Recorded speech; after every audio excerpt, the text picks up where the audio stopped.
नमस्कार, मैं अशोक कुमार पांडे और स्वागत है आपका टीसीएच पर। जब आप ये प्रोग्राम देख रहे हैं तो शोर मचना शुरू हो चुका होगा कि एग्जिट पोल बस आने ही वाले हैं।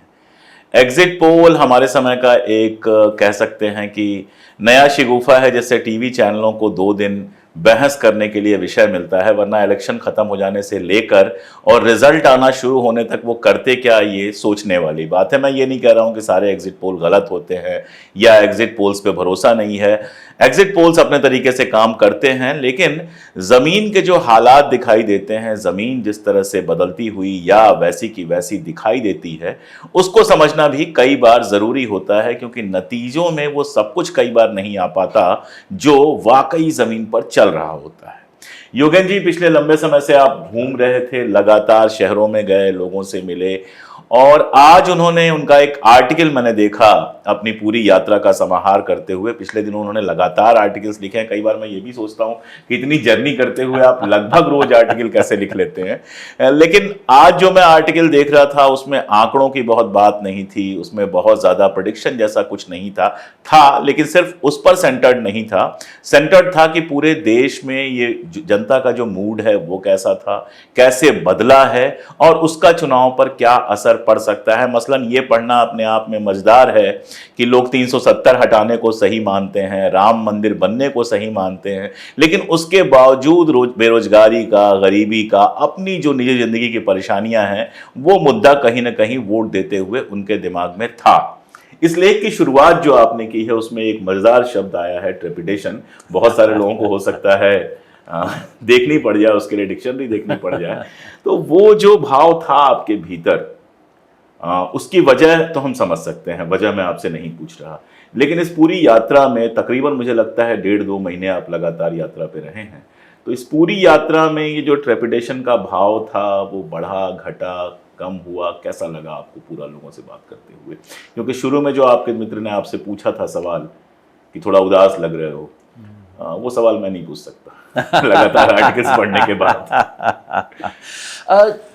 अशोक जी, पिछले कई महीने मेरे लिए यात्रा रही। इनफैक्ट मेरे ख्याल से तो भारत जोड़ो यात्रा के बाद से आपकी यात्रा नहीं समाप्त हुई। बीच में ब्रेक मिला, फिर जो दूसरी भारत जोड़ो यात्रा शुरू हुई उसके साथ रहा। जब तक वो यात्रा खत्म हुई तब तक चुनाव घोषित हो गए थे, तो भारत जोड़ो अभियान की तरफ से हम अपने पूरे इलाकों में घूम रहे थे। और जो उसके साथ मैंने किया वो मैं अक्सर करता हूँ। चुनाव में नेतागिरी के अलावा मैं एक और काम हमेशा कहता हूँ कि अगर आप राजनीतिक कार्यकर्ता हैं, बिल्कुल साधारण लोगों से जाके बात कीजिए। केवल इंटेलेक्चुअल से बात मत कीजिए, केवल नेताओं से नहीं, केवल अपने विरोधियों से नहीं, बिल्कुल साधारण लोगों से बात करना। ये मैंने हमेशा किया है जब जब मैंने चुनाव पे कुछ भी किया है। और उसके लिए मैं 10-15 दिन निकाल पाया दोस्तों के साथ। आप सही कहते हैं, जो शुरुआत थी इस यात्रा की वो एक अवसाद से शुरू हुई, मायूसी से शुरू हुई और डर से शुरू हुई। क्योंकि आपको ध्यान होगा जनवरी तक क्या माहौल बना रखा था देश में। मतलब जहां बैठ के बात कर रहे हैं वहां चारों तरफ झंडे थे, और पूरे देश में माहौल ये था कि भाई ये तो 24 तो निपट लिया, अब तुम 29 की बात करो। और 24 की अगर बात करनी है तो ये बताइए 400 के 450, चलो ठीक रेट लगा लेंगे, 450 पे सेटल कर लेंगे, इससे कम की तो बात मत करो। और टीवी चैनल भी मतलब वफादारी में कम तो नहीं है। एक ने तो 411 तक पहुंचा दिया था साहब, मतलब उसको तो वफादारी का अवार्ड मिलना चाहिए। बाकियों ने कहा नहीं, हम थोड़ा ठीक रेट लगाएंगे, 398 पे उन्होंने रखा था। और मैं सर्वे को गंभीरता से लेता हूँ, मैंने खुद किए हैं, तो मैं ये तो नहीं कह सकता कि केवल शगुफा या बकवास है। सैंपल सर्वे, यदि आप लोगों से बात करते हैं सैंपलिंग के आधार पे, आपकी बात को गंभीरता से लेना चाहिए। मैंने अपनी नौकरी में 16 साल नेशनल सैंपल सर्वे जी एग्जैक्टली। तो आप और मैं तो नहीं कह सकते कि सर्वे शगुफा है या बकवास है, मगर इसको मजाक बना दिया गया है। वो एक किसी और दिन की कहानी है, क्या मजाक बन गया है इसका। तो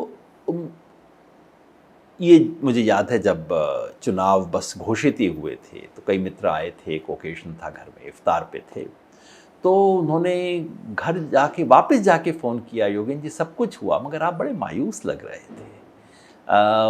मैंने कहा वो मायूसी मतलब हालात में है, मेरी कोई व्यक्तिगत मायूसी नहीं है। जो दिल का हाल है वही दिल्ली का हाल है। एग्जैक्टली।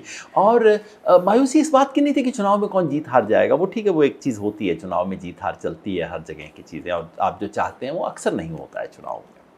मगर ये मुझे लग रहा था कि यार ये जो देश में कर रहे हैं, ये झूठ और नफरत, इसके ऊपर हिंदुस्तान की जनता मोहर लगा देगी, और वो भी आंख बंद करके मोहर लगा देगी। ये जो हो रहा है देश में, इलेक्शन कमीशन क्या कर रहा है, मतलब नाक कटवा दी इस देश की इन लोगों ने, त्रिमूर्ति ने बैठ के।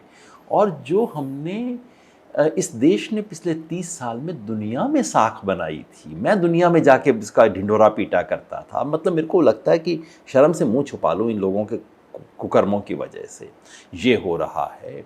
और चुनाव के बीच में आप मुख्यमंत्री को पकड़ रहे हो, उसको जेल में डाल रहे हो, इसको पकड़ रहे हो। आप ईडी शब्द खोलिए अखबार में, उसके बाद आपको पढ़ने की जरूरत नहीं कि ईडी कहाँ गई, किसी विपक्षी नेता के गई होगी, और जहां चुनाव होने वाला है वहां गई होगी। मतलब ये स्थिति आ गई थी। बिल्कुल। और मुझे लग रहा था कि अच्छा, हिंदुस्तान की जनता इसके ऊपर यूं मोहर लगा देगी, कोई फर्क नहीं पड़ता। और इससे जो उदासी थी, अपने घर में बेगाना होने की जो उदासी होती है, वो सबसे गहरी उदासी होती है। तो वैसा मुझे कुछ महसूस हो रहा था। और सच ये है कि कई हफ्ते मैंने, मतलब मैं बिल्कुल डिप्रेशन का शिकार आमतौर पे नहीं होता हूँ, हमेशा सुबह उठता हूँ, सोचता हूँ क्या करना है और आगे चलता जाता हूँ। मगर मैंने कई हफ्ते डिप्रेशन में गुजारे कि क्या करें, कुछ फ़ायदा है, कुछ होगा। दोस्तों की मदद थी, वो सब कुछ पढ़ा, किताबें पढ़ी, सर्वेश्वर दयाल सक्सेना को पढ़ा, मगर वो फिर घूमा, और मैं खूब घूमा। और वो करने के बाद देखिए, परिणाम जो भी हो, एग्जिट पोल को जल्दी देंगे और 80 से 4 तारीख को देखा जाएगा। मगर मेरी इस देश में और लोकतंत्र में आस्था दोबारा आ गई लोगों से बात करने के बाद। आस्था क्यों आई? पहली चीज़ जो मैंने नोटिस की घूमते वक्त, कि सामान्य राजनीति वापस आ रही थी। सामान्य राजनीति का मतलब, भैया रोटी दाल पानी, महंगाई, रोजगार, क्या कर रहे हो, जनता के मुद्दे जिसको हम लोग जो साधारण सड़क के जनता के मुद्दे हैं, दैनंदिन जीवन के मुद्दे हैं, जीवन यापन के मुद्दे हैं। यहाँ पे सड़क नहीं बनी, टोटी बोली थी आई नहीं, टॉयलेट फलां को क्यों मिला, इसको क्यों नहीं मिला, इत्यादि ये जो सारे मुद्दे चलते हैं, या आप छोटे जानवर का कर लीजिए कहीं पे, वो ये सब मुद्दे थे। और लोग उस पर मोदी नामक ढक्कन लगाने को तैयार नहीं थे।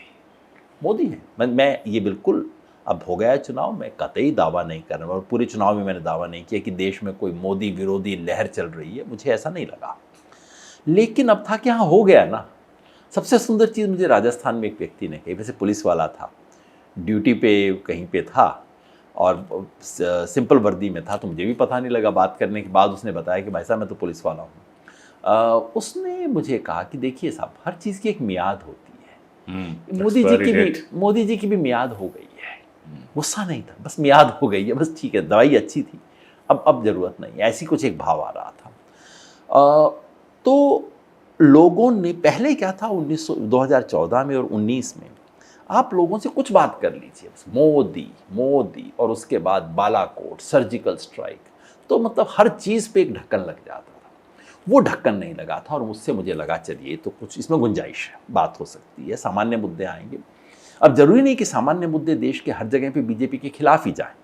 जहाँ सत्तारूढ़ है उनके खिलाफ जाते हैं, कहीं आम आदमी पार्टी के खिलाफ जाएंगे, कहीं वो कांग्रेस के खिलाफ जाएंगे, अलग अलग पार्टियों। लेकिन लोगों के जीवन से जुड़े हुए मुद्दों का राजनीति और चुनाव में आना अपने आप में बहुत सुंदर घटना है। इसका चाहे किसी को फ़ायदा मिले, चाहे इसके आधार पे मोदी जी जीत जाए। मैं तो चुनाव भर में कहता था कि भाई बेरोजगारी पे चर्चा करो, महंगाई पे चर्चा करो, किसान पे चर्चा हो, मजदूर पे चर्चा हो, और उसके आखिर में मोदी जी चुनाव जीत जाए, मैं सैल्यूट करूँगा। बिल्कुल होना चाहिए भाई, अगर आप उसके हकदार हैं तो एक तो पहली चीज़ ये लगी कि ये है। दूसरा, ये जो हिंदू मुसलमान वाली बात, जिसको बीजेपी बनाना चाहती थी, और प्रधानमंत्री ने तो कोई सीमा नहीं छोड़ी। हालांकि उनके बारे में सीमाओं का जिक्र करना भी थोड़ा सा अजीब ही है, मतलब सीमाओं से ऊपर असीम है प्रधानमंत्री, खासतौर पर जब नीचे जाने की स्थिति होती है वहाँ तो एकदम असीम है। तो ये सब देख के लग रहा था कि यार, ये तो फिर हिंदू मुसलमान, पिछली बार बालाकोट में चला गया, इस बार अयोध्या में चला जाएगा। तो हर जगह मैंने हर व्यक्ति से लगभग पूछा, अपने आप पहले चला के बात नहीं की, पहले देखा कि क्या वो खुद बात करते हैं। 100 में से 2 या 3 लोग होते होंगे जो खुद चला के राम मंदिर की बात करते थे, बीजेपी के सपोर्टर भी। जो लोग बीजेपी को उत्तर प्रदेश में फॉर एग्जाम्पल वोट देते हैं, मंदिर का जिक्र नहीं करते, वो कहते हैं राशन मिल रहा है और वो कहते हैं कि लॉ एंड ऑर्डर खराब था, इन लोगों ने ठीक कर दिया। अब मैं उससे सहमत हूँ, असहमत हूँ, बुलडोजर जस्टिस के मैं खिलाफ हूँ, वो सब अलग बात है। लेकिन उसके मन में ये धारणा है, वो चला के राम मंदिर की बात नहीं कर रहा है। और फिर मैंने लोगों से बैठ के थोड़ा इस पे भी, फिर जब वो खुद जिक्र नहीं करते थे, फिर आखिर में मैं पूछ लेता था, फिर वो राम मंदिर, हाँ जी वो हो गया, ठीक हो गया, ऐतराज़ नहीं है।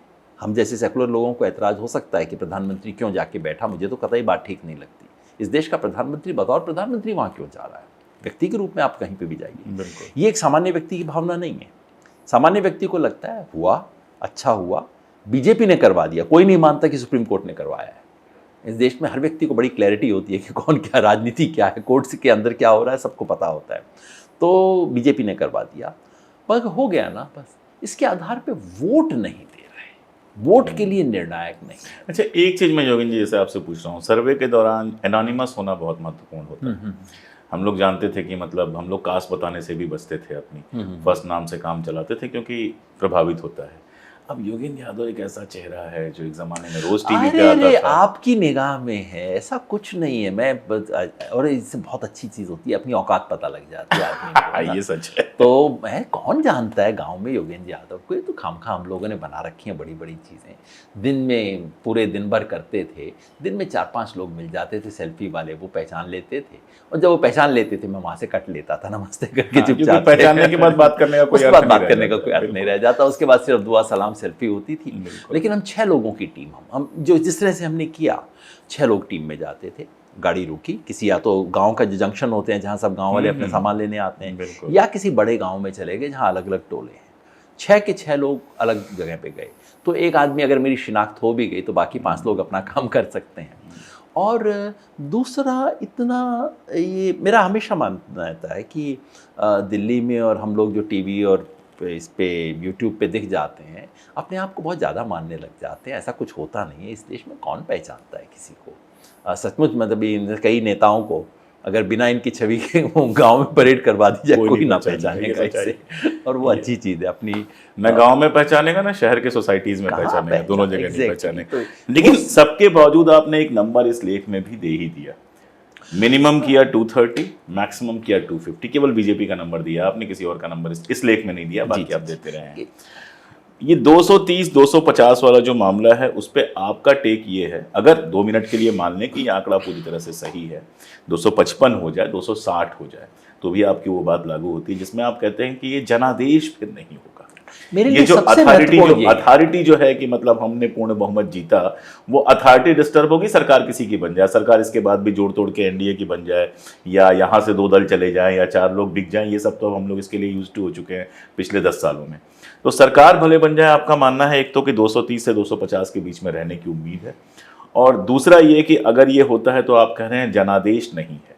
मेरे लिए सबसे महत्वपूर्ण सवाल यही है अशोक जी, इस और जो मैं उम्मीद लेके आया, उम्मीद एक तो इन चीज़ों पे थी कि भाई सामान्य लोगों के इश्यूज आ गए हैं, उम्मीद सांप्रदायिकता का सवाल इतना हावी नहीं है, इस पे थी उम्मीद। इस पे भी बनी कि संविधान के बारे में बात हो रही है। मैंने सोचा नहीं था कि अपनी ज़िंदगी में मैं किसी चुनाव में देखूंगा कि लोग संविधान की बात अनुभव शेयर कर रहा हूँ। मैंने कल रात को ढेर सारे व्हाट्सएप किए, क्योंकि देवरिया जो मेरा अपना लोकसभा क्षेत्र पड़ता है, मेरा वोट वहाँ नहीं है, लेकिन मेरा घर तो वहीं है, माँ वहीं है, परिवार वहीं है।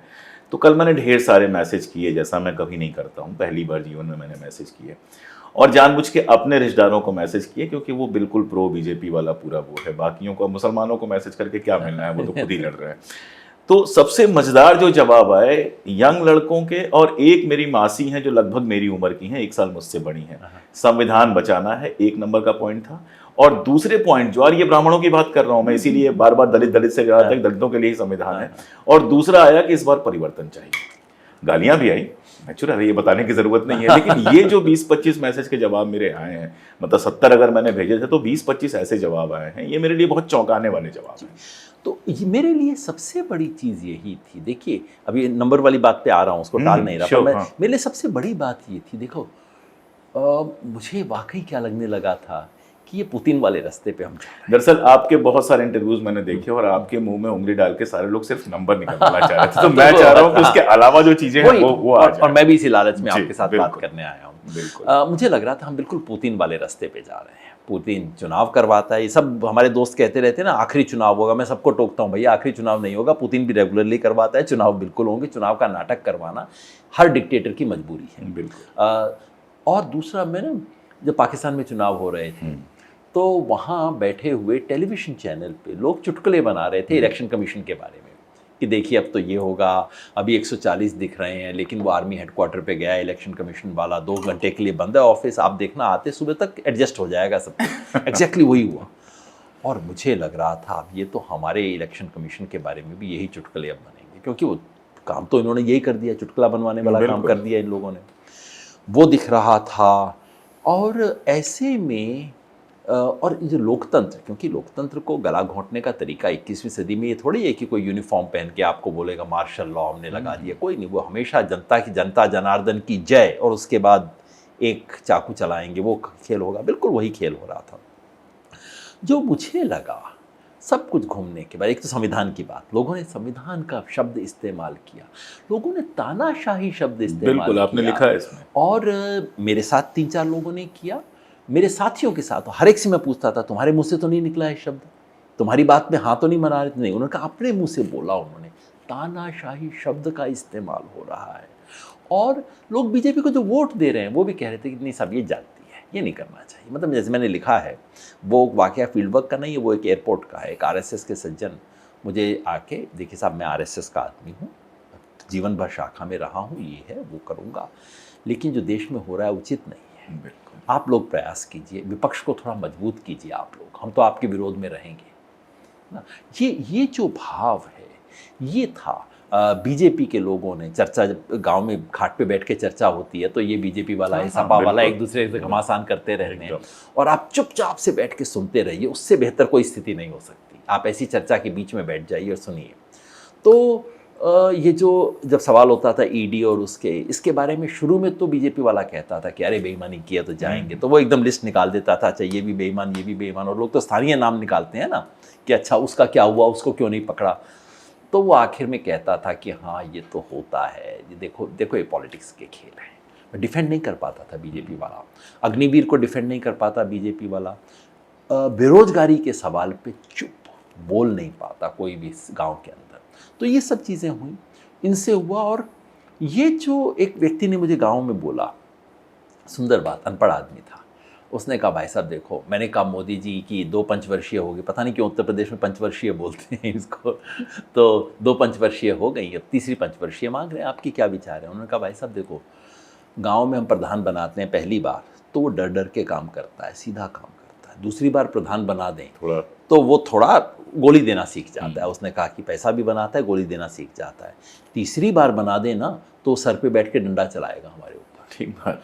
ये जो भाव था, ये मुझे एक उदाहरण नहीं बता रहा हूँ, इतने लोगों में और ये भी हुआ योगेंद्र जी कि नेहरू जी के बाद कोई रिपीट हुआ भी नहीं है, मतलब लोग करते भी नहीं थे, चाहे कितना भी बड़ा नेता हो, वो रोटियां पलटते रहे हैं लोग।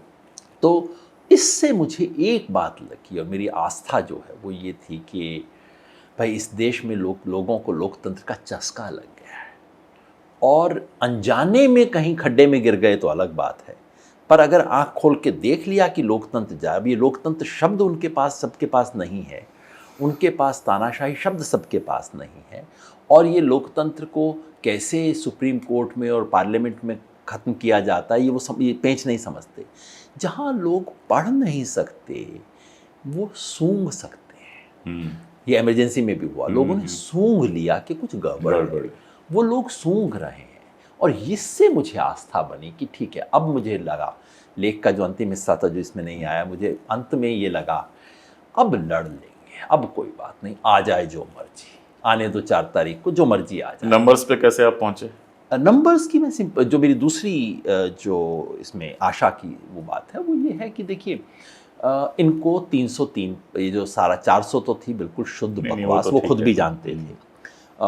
303 लेना और इसके पार जाना मुझे मुमकिन दिखाई नहीं देता। मेरे विचार से बीजेपी 272 पार नहीं कर पाएगी, 272 से काफ़ी नीचे है, इसलिए मैं एक मोटा आंकड़ा 250 का देता हूँ। Best 250 worst 230। नहीं, मैंने जो आंकड़ा रेंज दिया था 240 260 का रेंज है, जिसका मिड पॉइंट 250 है।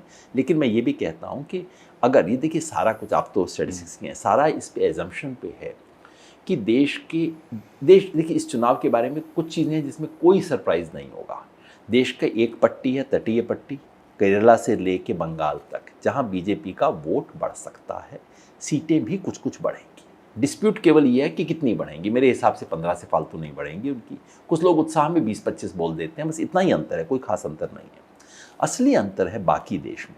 मेरा मानना है कि कर्नाटका, महाराष्ट्र से लेके बिहार तक ये जो पूरा बड़ा क्षेत्र है, जहाँ बीजेपी ने पिछली बार एकदम एक तरफा झाड़ू मार दी, बिल्कुल, सब जगह बीजेपी का वोट 5 से 10% गिर रहा है। और अब सवाल केवल ये है कि वो कहाँ कितना गिरेगा, कहाँ ऑलरेडी कितना मार्जिन है, सीट में कन्वर्ट कैसे होगा। मेरा मानना है कि इससे बीजेपी को कम से कम 60-65 सीट का नुकसान होगा। 15 का वहाँ फायदा है, 60-65 का नुकसान है। कुल मिला के 50 सीट का नेट नुकसान होगा। वो देखें तो मैं आज की तारीख में आपने इसमें किया क्या है कि इलेक्शन कमीशन के रोल को आपने पूरी तरह से छोड़ दिया है? नहीं, मैं मान के चल रहा हूँ इसमें इलेक्शन कमीशन के रोल को तो नहीं, मगर देखिए ईवीएम में कुछ है तो उसकी अभी मैं बात नहीं करूँगा। इलेक्शन कमीशन ने जिस तरह के खेल खेले हैं, लेकिन सच बात ये है 10% वोट बढ़ना, पहले कहना कि नहीं गिन पाएंगे, फिर अगले दिन दे देना। अशोक जी, मैं उसको, क्योंकि आप इनके स्टूडेंट रहे हैं, मैंने इसकी जांच की, क्योंकि मेरे को बहुत ज़्यादा इससे वो हुआ कि इलेक्शन कमीशन, देखिए इलेक्शन कमीशन ने कोताही की है, इलेक्शन कमीशन ने निकम्मापन दिखाया है, इलेक्शन कमीशन ने सीक्रेसी दिखाई है। अभी से हम ये निष्कर्ष न निकाल लें कि 1 करोड़ वोट घोटाले से डाल दिए गए हैं। उसका कारण ये है, क्योंकि देखिए मेरे को, मैं बार बार अपने दोस्तों, जब मैं ऐसी चीज़ें कहता हूँ तो मेरे दोस्त कहते हैं अरे तुम भी, क्योंकि हमारे बन गया तरीका कि एक तरफा बात करो तो एक तरफा चलते जाइए। देखिए मैं कहता हूँ, मुझे इलेक्शन कमीशन की नीयत पे एक पैसा विश्वास नहीं है आज के इलेक्शन कमीशन की, लेकिन मुझे हिंदुस्तान के इलेक्शन के नियमों पे विश्वास है, जो नियम 50-70 साल में बने हैं, जो अभी बदले नहीं गए हैं। तो ये जो फॉर्म 17C है, ये बहुत सुंदर चीज़ है। पोलिंग ख़त्म होते ही प्रिजाइडिंग ऑफिसर साइन करता है, सारे पोलिंग एजेंट साइन करते हैं, उसका कॉपी उसके पास भी है, जी आप जानते हैं, तो सब कॉपी सबके पास है। तो जब ये सारा डिस्प्यूट हुआ तो मैंने कांग्रेस के कुछ लोगों से कहा कि भाई आप 2-4 कॉन्स्टिट्यूएंसी में पहले मिलान करके देख लो। इलेक्शन कमीशन दिल्ली में फिगर देख रहा है, आप कमीशन से मत मांगिए, आप अपने एजेंट से मांग के जोड़ करके मिलान कर लीजिए, और उसमें डिस्क्रिपेंसी आई तो बताइए, है ना। उन्होंने डिक्लेयर करने में 1 घंटा लिया, 2 दिन लिए, 5 दिन लिए, ये उनकी कोताही और सब कुछ है, लेकिन वो नहीं है। तो मैंने जहाँ जहाँ से मिलान की खबर आई है, अभी तक कोई डिस्क्रिपेंसी नहीं पाई गई है। ग्रेट। तो इसलिए मैं कहता हूँ कि इन सब में भी हमें थोड़ा छलनी लगानी चाहिए कि क्या दिक्कत ये होती है कि इलेक्शन कमीशन की रेपुटेशन इस वक्त इतनी खराब हो गई है। सबसे बड़ी प्रॉब्लम यही है कि कोई कहे कि उन्होंने पॉकेट मार ली तो लोग उसमें विश्वास कर लेंगे। यही वाला दिक्कत हो गई है, इसलिए थोड़ा सा फिल्टर लगा। देखिए योगेंद्र, जैसे टीएन सेशन थे, या फिर टीएन सेशन का तो नाम बहुत हो गया, ऐसा नहीं कि वो अकेले थे, लिंगदो बहुत शानदार, इनफैक्ट टीएन सेशन वगैरह से ऊपर अगर मुझसे कोई लिंगदो ने कभी फोटोग्राफ खिंचाने का या कभी सेंसेशन क्रिएट करने का, लेकिन इलेक्शन बहुत शानदार करा। यूनिवर्सिटीज के इलेक्शन में जो किया हम लोगों ने तो उसकी बहुत मुखालिफत की, लेकिन किया शानदार इस इलेक्शन कमिश्नर लिंगदो थे। आज तो भी उस समय हम लोग केयर ही नहीं करते थे कि डेटा कब बढ़ा कब घटा। ये इलेक्शन में मतलब ये सब मतलब ही नहीं होता, मान के चलते थे कि लिंगदो साहब कर रहे हैं, लिंगदो साहब भी नहीं, इलेक्शन कमीशन कर रहा है तो सब ठीक ठाक होगा। साख पे चलता है ये सारी चीज, और इन लोगों ने बिल्कुल साख को मिट्टी में मिला दिया है। कल को ये सही काम भी करेंगे तो लोग गलत बताएंगे उसको। ठीक बात है। तो वो हुआ, लेकिन अभी आप ये मत मानिए कि कोई 1 करोड़ वोट जबरदस्ती आ गए हैं, ऐसा कुछ नहीं हुआ है। बहुत जरूरी अभी ईवीएम का क्या होगा वो बाद में देखना है। अभी भी मैं मान के चल रहा हूँ कि हम देखिए 2 तरह की हेराफेरी है। एक वो जो कि इस देश के सत्तारूढ़ दल हमेशा करते हैं, बीजेपी उनसे 1.5-2 गुना ज़्यादा करती है। वो क्या होता है कि वोटर लिस्ट में से पता है किस किस का नाम कटवाना है, वो नाम कटवा देते हैं, किस किस जाति के लोगों का नाम कटवाना है, पसंदीदा अधिकारियों को, हाँ, वो करना, अपने अधिकारियों को वहाँ बैठाना। फिर पोलिंग बूथ पे आखिर में जब कांग्रेस का वर्कर 3 बजे उठ के चला जाएगा और बीजेपी वाला टिका रहेगा, तो बहुत साफ बताऊं कि ये सब होता रहा है। ये पहली बार नहीं होगा। मैं ये कह रहा हूँ, सत्तारूढ़ दल हमेशा करते हैं, बीजेपी उनसे दुगना करती है बस। और रिटर्निंग ऑफिसर को आखिर में अगर 500 वोट का मार्जिन है एमएलए के इलेक्शन में और एमपी में 10,000 का मार्जिन है तो फ़ोन करवा के एडजस्ट करवा देना, ये सब बीजेपी करती है। पहले दूसरी पार्टियां भी किया करती थी, आज ये दूसरों से ज़्यादा कर रहे हैं, बेशर्मी से कर रहे हैं। उससे हिंदुस्तान के चुनाव का परिणाम नहीं बदलेगा। वो अच्छा, 2019 में आखिरी भी सवाल पे मैं आपको ले जा रहा हूं। मैं चाहता हूं कि आखिरी सवाल ये मैं आपसे आप ही से पूछना चाह रहा था। बेसिकली दो पोजीशंस हैं, विपक्ष की सरकार बनती है, भाजपा की सरकार बनती है, मतलब एनडीए की बनती है या इंडिया की बनती है, यही हो सकता है। दोनों में किस तरह का फ्यूचर आप देख रहे हैं? व्हाट आफ्टर 15 जून? प्रधानमंत्री मोदी कह चुके हैं कि भूचाल आने वाला है 6 महीने का। वो बड़ी बड़ी बातें कहना उनकी आदत है। मेरे लिए सबसे, देखिए आपको और मुझे सड़क पे ही रहना है। बिल्कुल। मेरे लिए सबसे बड़ी बात ये है कि इस देश, क्या ये देश इस झूठ और नफरत पे ठप्पा लगाता है? अगर नहीं लगाता, 300 से एक सीट भी बीजेपी की यदि कम आती है, देखिए चुनाव का परिणाम और उसका जो मैंडेट है वो आंकड़ों से सिर्फ नहीं देखा जाता, वो संदर्भ से देखा जाता है। जब 20 साल तक किसी पार्टी को मेजॉरिटी नहीं आई, उसके बाद नरेंद्र मोदी के तहत बीजेपी को 282 सीट आती हैं, तो इसको अभूतपूर्व कुछ नहीं था उसमें, लेकिन अभूतपूर्व था। मतलब उसमें दिखता था असाधारण सिंगल था। पार्टी को मिला। हाँ, इस तरह से जब 10 साल राज करने के बाद, पूरे तंत्र पे कब्जा करने के बाद, इलेक्शन कमीशन को बीजेपी का दफ्तर बनाने के बाद, सारा पैसा झोंकने के बाद, सारे मीडिया को कतारबद्ध करने के बाद और 400 की घोषणा करने के बाद आपको 300 नहीं आती, तो ये नैतिक हार है। पहली बात, अगर बीजेपी 272 से नीचे उतरती है, ये राजनैतिक हार है और उससे सरकार का इकबाल कम हो जाए। इकबाल इंपॉर्टेंट है। सरकार तो चलती है, बहुत लोगों की चलती है, इकबाल है कि नहीं है, इकबाल खत्म हो जाता है।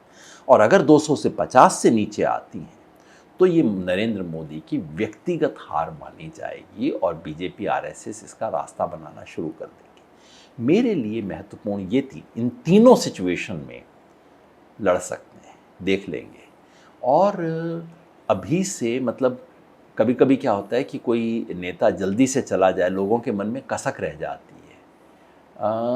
वो भी ठीक है, लेकिन मैं नहीं चाहता कि कोई कसक रहे। मेरे को 1977 आपने भी देखा होगा, मैंने भी देखा है, जो हुआ 1977 में और उसके बाद कांग्रेस धड़ल्ले से 10 साल के लिए फिर आई, वैसी स्थिति कोई आदर्श स्थिति नहीं है। कांग्रेस ने और विपक्ष ने सही दिशा में काम करना शुरू कर दिया है। कांग्रेस ने जिन बड़े मुद्दों को इस बार उठाया, वो सब सही मुद्दे थे, सब ज़मीन पे उतर रहे हैं। शायद हो सकता है, एक संभावना ये है कि वो अभी फलीभूत हो जाए। दूसरी संभावना ये है कि इसके लिए थोड़ा और काम करना पड़े। और काम करना बुरी बात नहीं है पॉलिटिक्स में, थोड़ा और सड़कों पे रगड़ो, थोड़ा और यात्रा करो, जनता के बीच में थोड़ा और रहें। सच बात यह है कि विपक्ष ने बहुत ही कठिन स्थिति में चुनाव लड़ा, इसलिए उनकी आलोचना करना आसान है और मैं आलोचना करता भी हूँ उसके बावजूद भी, क्योंकि अपेक्षा रहती है। बहुत कठिन स्थिति में चुनाव लड़ा, पता नहीं था कि कल सुबह अकाउंट आपका फ्रीज हो रहा है, आपके हर कैंडिडेट को उठाया जा रहा है, आपके कैंडिडेट से विड्रॉ करवाया जा रहा है और आप इसके बीच में देश में न्याय और सब बात कर रहे हैं।